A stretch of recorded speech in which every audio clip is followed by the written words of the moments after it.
Movie start होती है और हम मिलते हैं हमारी मेन कैरेक्टर रेबेका से, जो कि एमिली नाम की लड़की के बॉडी के ऊपर पोस्टमार्टम परफॉर्म कर रही होती है। असल में रेबेका यहाँ पर एक इंटर्न थी और ये उसकी लास्ट एग्ज़ाम थी। उसके बाद ये पूरी मॉर्चुअरी उसे ही संभालनी थी।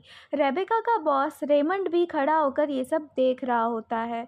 तभी रेबेका पीछे मुड़ती है तो हम एज एन ऑडियंस नोटिस करते हैं कि एमिली की डेड बॉडी में थोड़ा सा मूवमेंट हो रहा है।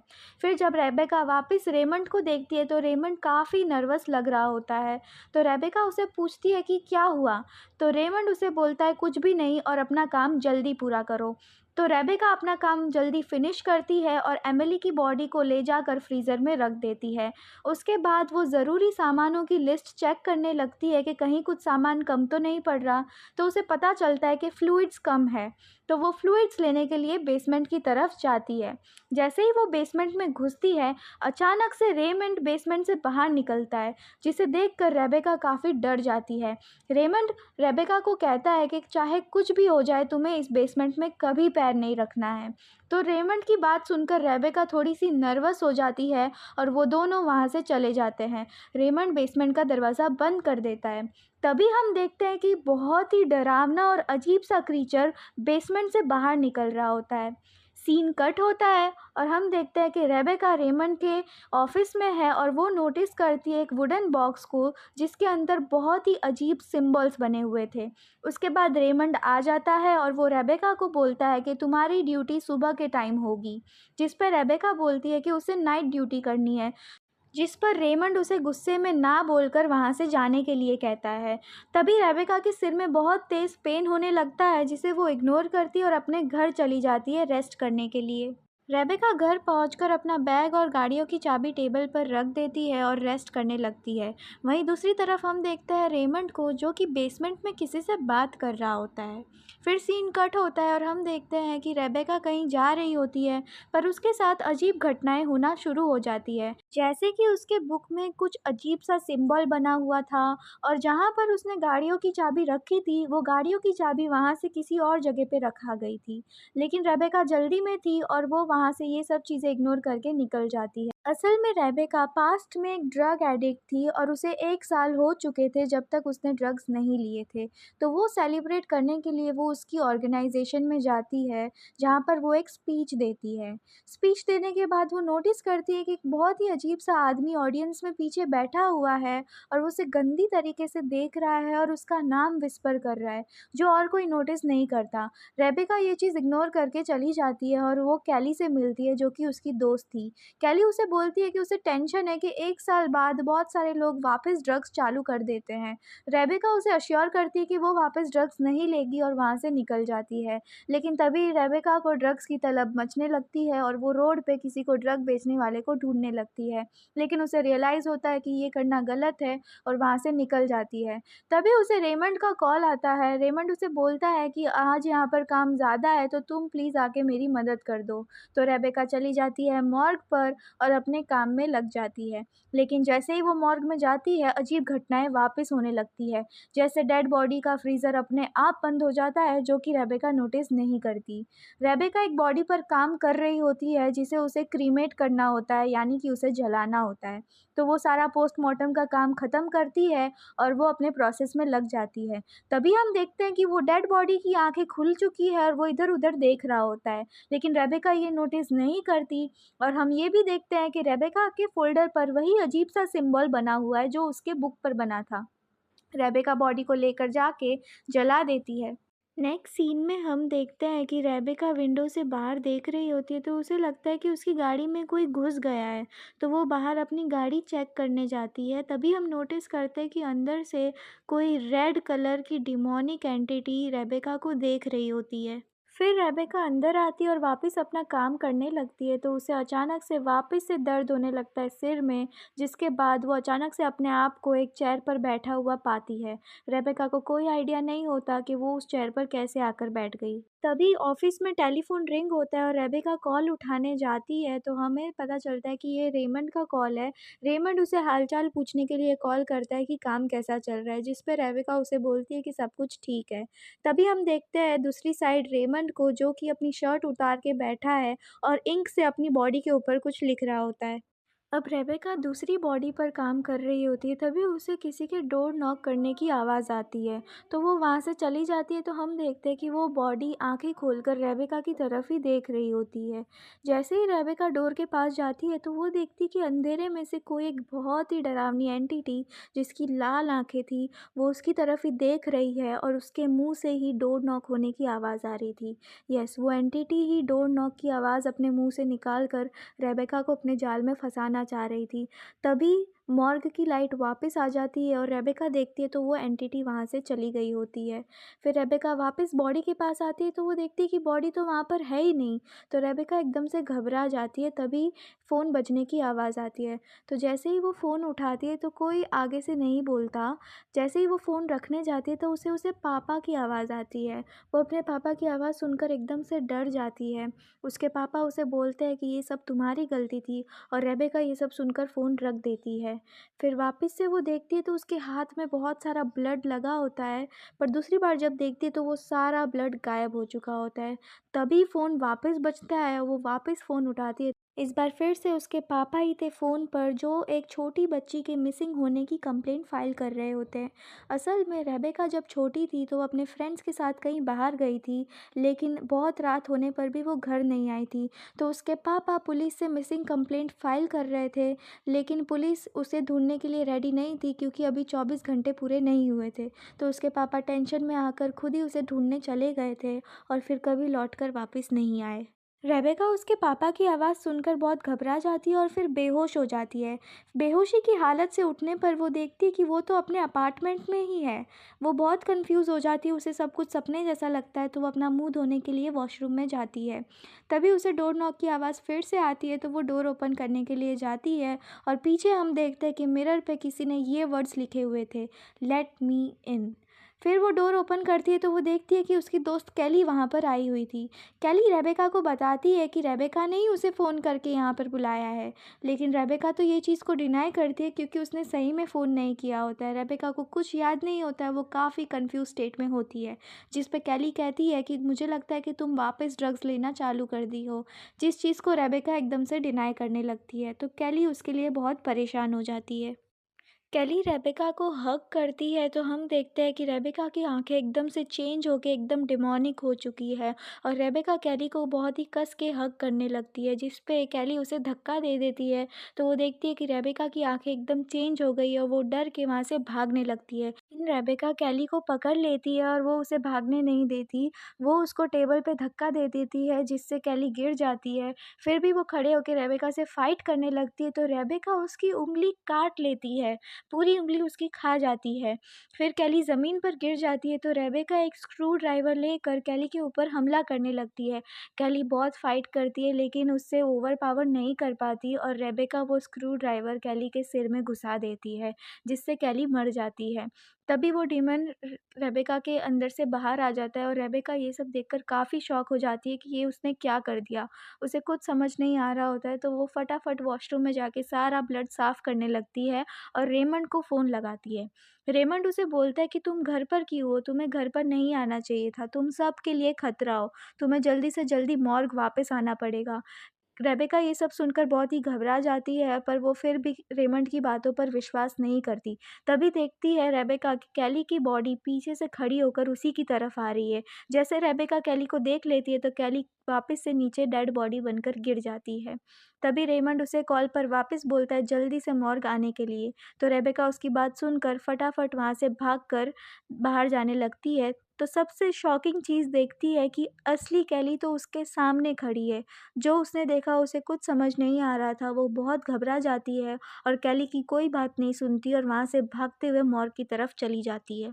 दूसरी तरफ रेमंड रेबेका का इंतज़ार कर रहा होता है और जैसे ही वो आती है वो दोनों ऑफिस में बैठ जाते हैं और रेमंड उसे बताता है कि किसी डिमोनिक एंटिटी ने इस मॉर्ग पर कब्ज़ा करने का सोचा है और वो चाहता है कि वो तुम्हारी बॉडी पर कब्ज़ा करे और तुम्हारी सोल को ले ले, जिसे सुनकर रेबेका काफ़ी घबरा जाती है।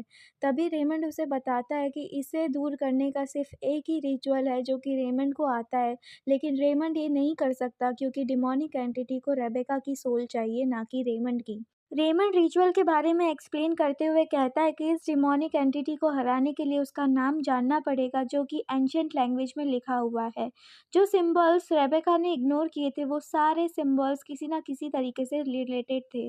जब रेबेका ने पहले रेमंड के ऑफिस में एक वुडन बॉक्स देखा था जिसके अंदर अजीबो-गरीब सिंबल्स थे, वही सिंबल्स के असली पत्तों को ढूंढकर उसे उस बॉक्स में लगाना पड़ेगा जिससे डिमोनिक एंटिटी का नाम उसे पता चल जाएगा और डिमोनिक एंटिटी ने पहले जिस बॉडी पर कब्जा किया था उस बॉडी को जलाना पड़ेगा। इसी तरीके से वो डिमोनिक एंटिटी को हरा सकते हैं।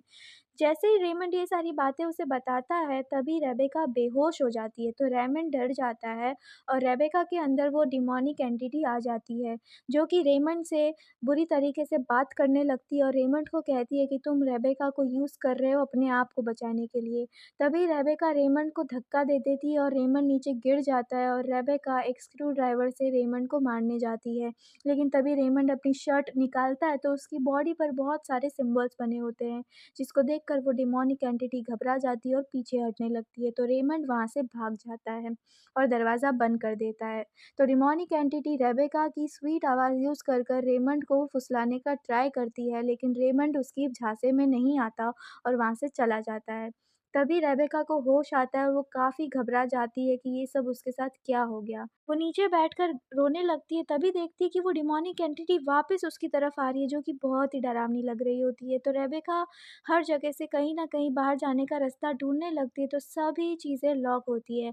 फिर वो फ़ोन ट्राई करती है तो फ़ोन भी नहीं लग रहा होता है, तो वो एकदम घबरा कर बैठ जाती है। तभी देखती है कि विंडो से कोई उसे बुला रहा है, तो वो विंडो के पास जाती है तो देखकर घबरा जाती है कि ये तो उसकी ग्रैंडमा है, जो कि उससे बहुत ही बुरी तरीके से बात कर रही है और विंडो को ज़ोर-ज़ोर से पटक रही है।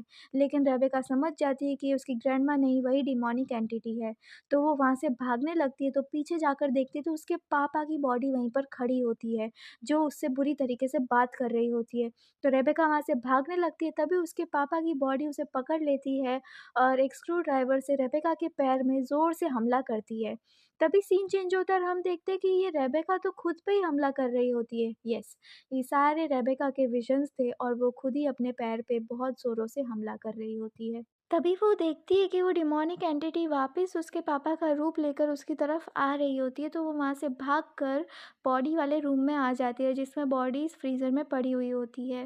वो बॉडीज़ रेबेका से कुछ ना कुछ डिमोनिक आवाज़ में बोलने लगती है। उसी दूसरी साइड हम देखते हैं कि रेमंड बार-बार रेबेका को कॉल कर रहा होता है लेकिन रेबेका फ़ोन नहीं उठाती क्योंकि वो ऑब्वियसली अभी बिज़ी है। फिर रेबेका जाती है डेड बॉडी वाले रूम में वापस से बैंडेजेस लेने क्योंकि उसके पैर में काफ़ी चोटें आ गई होती है। वहाँ पे वही लड़की की डेड बॉडी पड़ी हुई है जिस पे पहले रेबेका काम कर रही थी। अब वो देखती है कि डेड बॉडी उठ ना जाए, इस वजह से वो धीरे-धीरे बैंडेजेस लेकर अपने पैर में स्टिचेस लगाती है क्योंकि उसे बहुत ही गहरी चोट आ गई थी। तभी वो देखती है कि वो डेड बॉडी अचानक से उठने लगी और जैसे ही रेबेका उसकी तरफ नोटिस करती है डेड बॉडी वापस अपने नॉर्मल रूप में आ जाती है। तभी रेबेका एक स्कैल्पेल लेकर वहाँ से जाने लगती है तो डेड बॉडी उसे पकड़ लेती है और रेबेका उससे फाइट करने लगती है तो डेड बॉडी उसके हाथ में से वो स्कैल्पेल ले लेती है। लेकिन रेबेका के हाथ में एक औज़ार आ जाता है जिससे वो हमला करके उस डेड बॉडी को बेहोश कर देती है। तभी फ़ोन वापस बजता है और वो जाती है रेमंड का कॉल उठाने, तो रेमंड उसे कहता है कि इस बार सिर्फ बॉडी को जलाना काफ़ी नहीं है, बॉडी को पहले रेबेका के खून से भिगोना पड़ेगा और फिर जलाना पड़ेगा, तभी जाके डिमोनिक एंटिटी को वो लोग हरा पाएँगे। तो रेबेका जाती है अपने ब्लड से उस बॉडी को नहलाने लगती है तो वो बॉडी के अंदर का डीमन हँसने लगता है और रेबेका वो बॉडी को फर्नेस में जलने के लिए डाल देती है। थोड़ी देर बाद रेबेका को एक अचानक से विज़न आता है। एक बहुत तेज़ व्हाइट लाइट आती है जिससे रेबेका बेहोश हो जाती है और वो देखती है अपने आप को बचपन में, जो कि एक टेबल से बंधी हुई है और उसे कहीं लेकर जा रहा होता है। फिर वो अपने आप को प्रेज़ेंट में देखती है तो वो अपने आप को पाती है कि फ़र्नेस में डेड बॉडी की जगह रेबेका की बॉडी है और वो जल रही होती है। लेकिन रेबेका को पता चल जाता है कि डीमन उसके दिमाग के साथ खेल रहा होता है और वो बोलने लगती है कि ये सब कुछ रियल नहीं है और तभी वो इस विज़न से बाहर आ जाती है। रेबेका अब ये सब चीज़ों से काफ़ी थक गई होती है और वो घबरा कर फ़ोन लगाती है रेमंड को और ये सब बातें समझाती है। तो रेमंड उससे बहुत ही शॉकिंग बात बोलता है। वो बोलता है कि जब वो वहाँ मॉर्ग से भागा उसके बाद से तो उसने उसे कभी कॉल ही नहीं किया। ये सब कुछ वो डीमन ही बात कर रहा था रेबेका से, ना कि रेमंड। ये सुनकर रेबेका काफ़ी घबरा जाती है। रेमंड उसे बोलता है कि ये सब रिचुअल मैंने एक टेप रिकॉर्डिंग करके रखा हुआ है बेसमेंट में, तो तुम जल्दी से जाकर वो टेप को देखो और रिचुअल परफॉर्म करना चालू कर दो। रेबेका ये सुनकर डायरेक्ट बेसमेंट में उस टेप को ढूँढने चली जाती है। उसे बहुत ढूँढने पर वो टेप मिल जाती है और वो ऊपर जाकर टेप को देखने लगती है, जिसमें रेमंड एक्सप्लेन करता है कि ये रिचुअल को कैसे परफॉर्म करना है। उसमें वो बताता है कि एक एंशिएंट लैंग्वेज में एक पेपर लिखा होगा, उस पेपर को उसे जलाना है। सारे सिंबल्स फाइंड करके उसे राइट प्लेस में वुडन बॉक्स में रखने पड़ेंगे और उसके बाद में रेमंड बताता है कि डिमोनिक एंटिटी ने जिस बॉडी को पजेस किया होगा उसी बॉडी में से ब्लड निकाल कर अभी पजेस्ड बॉडी में डालकर उसे जलाना पड़ेगा। फिर रेमंड बताता है कि उसने एक औरत को किडनैप करके रखा है जिसका नाम है वैलेरी, जिसकी बॉडी को वो demon as a source use करता है। वो वैलेरी अभी भी बेसमेंट में थी। तो बिना कुछ सोचे समझे रेबेका अपने इस रिचुअल को पूरा करने पर निकल जाती है। उसे ऑलमोस्ट सारे सिंबल्स मिल जाते हैं। फिर वो एक डेड बॉडी वाले रूम में पहुंचती है जहाँ पर उसे अपने पापा वापस दिखते हैं। उसके पापा नहीं, ऑब्वियसली वो एक डिमोनिक एंटिटी थी जो रेबेका का गला दबाने लगती है। तो रेबेका कुछ ना कुछ करके वहाँ से भाग जाती है और वो पाती है अपने आप को एक कॉफ़िन के अंदर। वो ये सब देखकर काफ़ी घबरा जाती है कि वो ये सबसे कॉफ़िन के अंदर कैसे आ गई। तो वो कॉफ़िन से एक होल से बाहर देखने लगती है तो उसे उसी वैलेरी की आँखें दिखती है। वैलेरी भी एक कॉफ़िन में बंद होती है और वैलेरी डिमोनिक आवाज़ में उससे अब हेल्प करने के लिए बोलने लगती है। तो रेबेका अपने कॉफ़िन में से बाहर आने का बहुत ट्राई करती है और फाइनली कॉफ़िन तोड़ के बाहर आ जाती है और उसे लास्ट सिंबल भी वहाँ पर मिल जाता है। फिर हम देखते हैं कि वो बेसमेंट से बाहर जा ही रही होती है, तभी वो डिमोनिक एंटिटी उसे नीचे से काफ़ी डरावने तरीके से देख रही होती है। फिर उसे लास्ट सिंबल जब मिलने वाला होता है, तो रूम अचानक से बंद हो जाता है और रेबेका के बहुत कोशिश करने पर भी रूम ओपन नहीं होता और अचानक से सब जगह से पानी भरने लगता है। तो रेबेका टॉयलेट के ऊपर चढ़ के अपने आप को बचाने का ट्राई करती है, पर तभी उसका पैर फिसल जाता है और उसका सिर वॉश बेसिन से लग जाता है और वो वहाँ पर बेहोश हो जाती है। बेहोशी की हालत में उसे एक विज़न आता है कि जब वो बचपन में गायब हुई थी तो उसके पापा ने एक्चुअली उसे एक जंगल में बेहोश हालत में पाया था। फिर उसके पापा मदद ढूँढने के लिए कहीं पर उसे छोड़कर चले गए थे। तभी उसका विज़न कट हो जाता है और वो उठ जाती है। उठने के बाद सबसे पहले वो सभी सिंबल्स को उसकी जगह पर अरेंज करती है और फिर नीचे वैलेरी का ब्लड लेने के लिए चली जाती है। जब वो वैलेरी का ब्लड लेने जाती है तो वैलेरी उससे मदद की भीख मांगती है, लेकिन अभी रेबेका के पास टाइम नहीं होता। तो वो ब्लड लेकर ऊपर वापस डेड बॉडीज़ के पास चली जाती है जिसमें से वो एक बॉडी चूज़ करती है और वो बॉडी अचानक से बहुत ही हिलने लगती है।